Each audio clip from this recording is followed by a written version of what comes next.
doing. I think, OJ has a right to look for the real killers, and people on Reddit have a right to find out what really happened with the moon landing. And Donald Trump has a right to find the real election results. But that doesn't make it right. And actually, when you're the president of the United States, being a conspiracy theorizer is not a personal preference. It has institutional consequences. And so when Mitch McConnell then gets up and refuses to acknowledge reality, the reality that the admiral was pointing out the military is already recognizing, it's actually incredibly, incredibly dangerous, and an incredibly dangerous moment in this country's life. So we're going to have to get through that. And I think it's important to make the point, pivoting to the Biden future. Biden has talked a lot about the restoration of normalcy, comedy, working across the aisle. But you don't pursue unity with your abuser.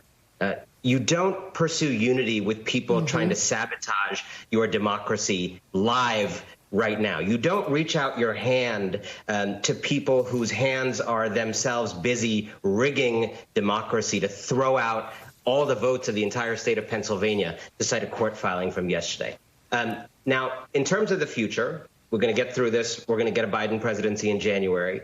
I think the important opportunity in this moment is for Joe Biden to reflect on whether the kind of normal that we had in 2016, the kind of normal that got Donald Trump elected, is any kind of place to go back to. And there are already indications among the Democrats I talked to, including most prominently the piece Senator Chuck Schumer, the minority leader who wants to be majority leader in January, that the old ways of the old Democratic Party, the caution, the institutionalism, the reticence to make bold, big change is dangerous. As Chuck Schumer told me, that kind of approach that Democrats have pursued for the last 20 years, under his tenure partly, is going to get us another Donald Trump in the future. And maybe this time a Donald Trump who can read and write and get things done.